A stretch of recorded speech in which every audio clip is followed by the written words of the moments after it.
Guys, a very warm welcome to Hind Online Academy, and in this video we are going to discuss about the syllabus and lectures for the post of assistant programmer in Madras High Court. Without any delay, let's just start, guys. So here if you will see that this is the particular syllabus for the Madras High Court assistant programmer post, which is classified into four sections: part A, part B, part C and part D. Part A basically consists of 15 marks, and it is related to General English, Tamil Nadu State Syllabus, SSLC standard, right? So it consists of 15 marks, and minimum marks you need to qualify. It is minimum marks that you need to qualify in this section is 6 marks, right? And no negative marking is there. If we talk about part B, then in part B, general Tamil will be asked and the standard for that is a general SSLC standard. It is also of 15 marks, and minimum marks you need to qualify in this section is 6. And there is also no negative marks, guys. No negative marks in part A and part B. If we talk about part C, then in part C it is again classified into four sections. The first one is general knowledge, second one is numerical and mental ability, third one is analytical and reasoning skills, and the fourth one is general intelligence.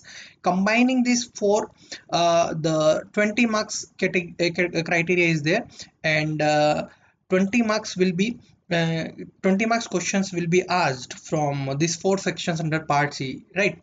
And you need to secure at least 7 marks in order to minimum qualifying criteria for this section, and there is also no negative mark. So 15 plus 15, 30 plus 20, guys, it is 50 marks completed.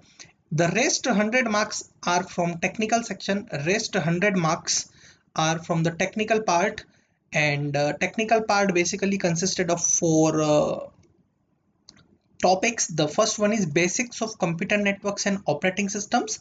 The second one is application development. Third one is internet and web technology.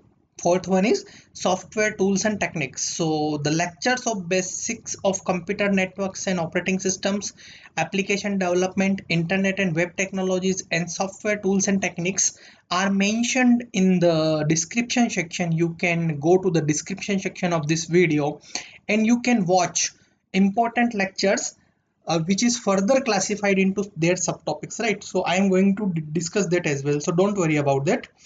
But before that, let's discuss that minimum qualifying marks for part D is 35. Minimum qualification marks is 35, and there is a negative marking, guys. 1/4 negative marking is there, right? 1/4 negative marking is there in only part D. 1/4 negative marking is there, and in part A, part B and part C, no negatives, right? So total, if you will see, 150 marks paper would be there, and you will have 180 marks to attempt all these questions, right? So it is the very overview of the syllabus, and some of the topics which is mentioned under that. Now let's focus on part D syllabus, because part D consists of 100 marks, a technical part, and very important. So the first one is basics of computer networks and operating systems, in which the topics are mentioned like LAN, WAN, wireless networks, WLAN, Wi-Fi, LAN testing, LAN proxy server, OSI layers, network protection and security, basic working knowledge of Windows, Linux operating systems, including open source operating systems.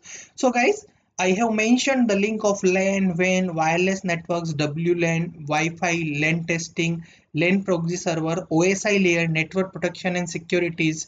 All these lectures link are mentioned in the description section. You can go to the description section, click on the link, and you can watch by topic lectures, right? And there are also some important MCQs which I have taken from various exams earlier, so that might be help you in this, right? So this is the first part of part D. The second one is in application development. I have mentioned a complete link of web development, which will gonna help. Okay, so it is some application development part basically consists of software engineering part and its testing parts, and it consists topics like requirement analysis and engineering, software analysis and design, flowcharts, DFDs, concepts of OOPs, object-oriented programming, that is software change management, deployment of web-based application, IDE tools, reporting tools, documentation and user manuals, and unit and integrated testing. So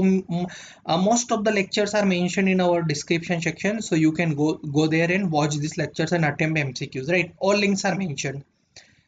And the third topic under part D is internet and web technologies, which consist of HTML5, CSS3, JavaScript, JSON, Ajax, XML, web servers, server programming language, Java, PHP, Python, web design tools, mail clients, DNS and web hosting, static and dynamic web development, responsive web design, API web services, W3C standards. So all these lectures are mentioned under the web technology playlist, which I have mentioned. The link is mentioned in the description section.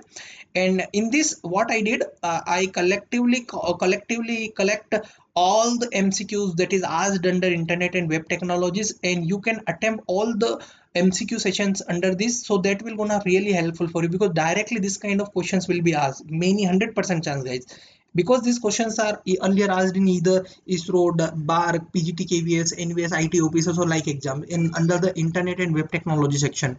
So I hope that part will gonna very helpful for you, and must watch these lectures. It will be very helpful for you. You will directly gonna understand the level of questions that may ask under this section, right?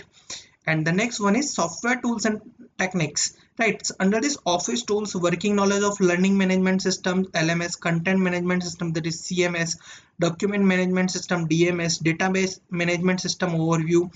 I have shared this topics link as well. Database design, database analysis, ER diagrams. I have shared all the lectures links under the description section. You can watch these lectures, attempt MCQs, and do subscribe our YouTube channel, so that in future also you will get latest updates and important updates on your exam. Further, if you are finding any kind of doubts or queries regarding this, please comment in comment section. I will try to solve all your doubts and queries guys. So all these topics links are mentioned in the description section under DBMS, so you can go there and watch this lecture. Further, if you find any kind of doubt or any kind of problem, just comment me. I will try to solve them guys. Have a very nice day guys. Jai Hind, Jai Bharat.